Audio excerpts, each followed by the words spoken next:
మహేష్ తోటి మాట్లాడే ప్రయత్నం చేద్దాం. మహేష్ నమస్తే అండి. నమస్తే. అయితే నిన్న అంటే మన మాజీ ముఖ్యమంత్రి వర్యులు చంద్రశేఖరరావు గారి క్యాంప్ కార్యాలయం పైన టూలెట్ బోర్డు ఏర్పడ్డది. అవును. అసలు దేని గురించి ఏర్పాటు చేసిర్రు? ఎందుకని ఏర్పాటు చేసిర్రు? ముఖ్యంగా మేము గజ్వేల్‌లో ఉన్నటువంటి క్యాంప్ కార్యాలయానికి టూలెట్ బోర్డ్ పెట్టడానికి టూలెట్ బోర్డు మీకు మీకు ఈ ఐడియా ఎలా వచ్చింది? అసలు పెట్టాలని ఎట్లా అనుకున్నారు మీరు? ఐడియా ఏముందన్న ఇప్పుడు మేము మా ఎమ్మెల్యే ఆ! మా ఎమ్మెల్యే ఇంతకుముందు కంటే 9 సంవత్సరాలు ముఖ్యమంత్రిగా ఉన్నాడు. హ్మ్. ముఖ్యమంత్రిగా ఉంటూ అంటే ఫస్ట్ సారి గెలిపించినప్పుడేమో మా ఎమ్మెల్యేనే కదా హ్మ్. ఈ రాష్ట్రానికి ముఖ్యమంత్రి అనే ఉద్దేశంతోటి హ్మ్. ఫస్ట్ సారి గెలిపించినాం. సెకండ్ సారి 5 ఏళ్లలో నేను రాలేకపోయినా ఖచ్చితంగా ఈ 5 ఏళ్లనే ఖచ్చితంగా మీకు అందుబాటులో ఉంటాం. మీ కాలికి ముల్లుగుచ్చితే నా పనులతోని బిక్తా మీ ప్రజలకు సేవ చేస్తా, గజ్వేల్ ప్రజలకు సేవ చేస్తా అంటే రెండోసారి కూడా నమ్మి గెలిపించినాం. ఇక మూడోసారి ఎట్లాగో మా ఈటెల రాజేందర్ అని వచ్చిండు, ఖచ్చితంగా ఓడిపోయే వాతావరణం ఉందని చెప్పేసి ఈటెల రాజేందర్కి భయపడి ఖచ్చితంగా ఇక ఫామ్ హౌస్ లో అన్నాడు ఉటాన వచ్చి గజ్జలు ఉన్నటువంటి బీఆర్ఎస్ పార్టీ కార్యకర్తలందరినీ పిలిపించుకొని నేను గజ్జలకి రాలేకపోయినా ఖచ్చితంగా ఇక నుండి నెలకొకసారి ఖచ్చితంగా నేను గజ్జలకు వస్తా, గజ్జల్లే ఉంటా అని చెప్పేసి మాయ మాటలు చెప్తే మళ్ళొకసారి మా ప్రజలు నమ్మి ఓట్లేసారు. సరే నీకు 9 ఏళ్లలో నువ్వు అంటే ముఖ్యమంత్రి కాబట్టి తెలంగాణను బంగారు తెలంగాణ రాష్ట్రంగా మార్చే పనిలో బిజీగా ఉన్నవేమో, అదే ఉద్దేశంతో గజ్వేల్కి రాలేదేమో అని చెప్పేసి నేను అనుకున్నాం. కానీ మూడోసారి గెలిచిన తర్వాత కూడా ఆయన గెలిచి 15 నెలలు అవుతుంది. 15 నెలల్లో ఒక్కసారి కూడా గజ్వేల్ వైపు ముఖం తిరిగి చూసినటువంటి దాఖలాలు లేవు. ఇలా దానికోసం అని చెప్పేసి ఆ గజ్వేల్లో ఉంది క్యాంప్ ఆఫీస్ ఉంది. అది క్యాంప్ ఆఫీసా లేకపోతే బీఆర్ఎస్ పార్టీ కార్యాలయమా అది ఏందో కూడా ఎవరికి అర్థం కాదు. గజ్వేల్లో ఉన్నటువంటి ప్రజలు వాళ్ళకి ఇబ్బంది వస్తే, వాళ్ళకి కష్టం వస్తే ఎవరి దగ్గరికి పోవాలి, ఎవరిని కలవాలో కూడా తెలియనటువంటి పరిస్థితి కాబట్టి, అది ఉన్నా కూడా లేనటువంటి పరిస్థితి కాబట్టి ఖచ్చితంగా మాకే ఆలోచన వచ్చింది. ఇది ఉన్నా దీంతో ఉపయోగం ఏం లేదు. దానికోసం అని చెప్పేసి మేమే టూలెట్ బోర్డు పెట్టడం జరిగింది. MLA camp office to let board పెట్టడం జరిగింది. అదేవిధంగా వాంటెడ్ ఫర్ గజ్వేల్ ఎమ్మెల్యే అని చెప్పేసి కూడా బోర్డు పెట్టడం జరిగింది. కేసీఆర్ ఫామ్ హౌస్ నుంచి బయటకు రాడు. ఆ ఫామ్ హౌస్ నుంచి బయటకు రాకపోవడానికి కారణం ఏంది? లేదా ఒకవేళ రాకపోతే గజ్వేల్ ప్రజలు ఎలాంటి నిర్ణయం తీసుకుంటారు? ఎందుకంటే ఇప్పటికే అభివృద్ధి అనేది కాంగ్రెస్ పాలనలో అభివృద్ధి అనేది పడకేసిందని చెప్పేసి చాలా మందికి తెలుసు. సో అందరూ అంటున్నారు కూడా. అవును. సో ఇప్పుడు ఒకవేళ ఈయన కాన్స్టిట్యున్సీని ఈయన చూసుకోగలగకపోతే అవును.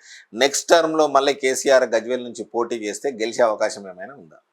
కేసీఆర్ గజ్వేల్కి రాడు అని చెప్పేసి చాలా క్లియర్ కట్ గా మాకు అర్థమైందన్న. ఓకే. అందుకే గజ్వేల్ ప్రజల తరపున ఇలా మేము చేస్తున్నటువంటి ఈ కార్యక్రమం దానికోసమే అన్న. ఇంతకుముందు కేసీఆర్ కనబడటం లేదు అని చెప్పేసి గజ్వేల్ పెద్ద ఎత్తున పోస్టర్లు అతికించినాం.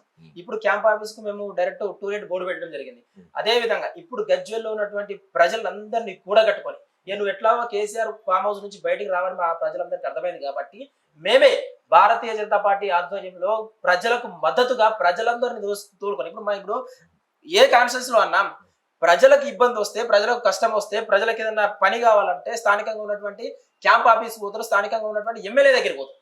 ఇలా మా ఎమ్మెల్యే మా గజ్వేల్లో లేడు, మా క్యాంప్ ఆఫీసర్ లేడు కాబట్టి మేము ఏం చేసాం, ఖచ్చితంగా వాళ్ళకు మద్దతుగా వీళ్ళని తీసుకొని ఫామ్ హౌస్ దగ్గర పోదామనే ప్లానింగ్ మేము ఖచ్చితంగా మేము ఒక నిర్ణయం తీసుకున్నాం. ఇలా నువ్వు ఫామ్ హౌస్ లో ఉన్న కేసీఆర్ నువ్వు రావని మాకు అర్థమైంది. ఖచ్చితంగా మేమే గజ్వేల్ నీకు ఓట్లు వేసినటువంటి ప్రజలందరినీ, ఇలా తెలంగాణ రాష్ట్రంలో ఉన్నటువంటి ప్రజలు నీ మీద విశ్వాసం కోల్పోయి నీ అహంకారాన్ని బొందబెట్టి నేను తెలంగాణ రాష్ట్రంలో ఓడగొట్టి నేను ఇలా నేను ఫామ్ హౌస్ పరిమితం చేస్తే మా గజ్వేల్ నియోజకవర్గంలో ఉన్నటువంటి ప్రజలు మాత్రం నేను తెలంగాణ రాష్ట్ర ప్రజలు నేను చీకొట్టినా మా గజ్వేల్ నియోజకవర్గ ప్రజలు మాత్రం నేను నమ్మి నేను గుండెలో పెట్టుకుని నేను గెలిపించడం.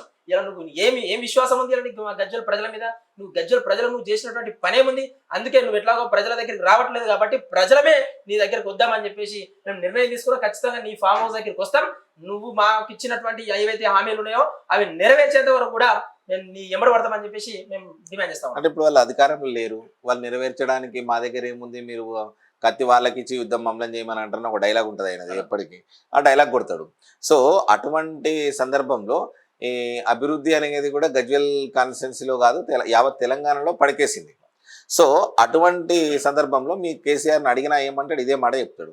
మరి గజ్వేల్ ప్రజలు తీసుకునే నిర్ణయం ఎలా ఉండబోతుంది?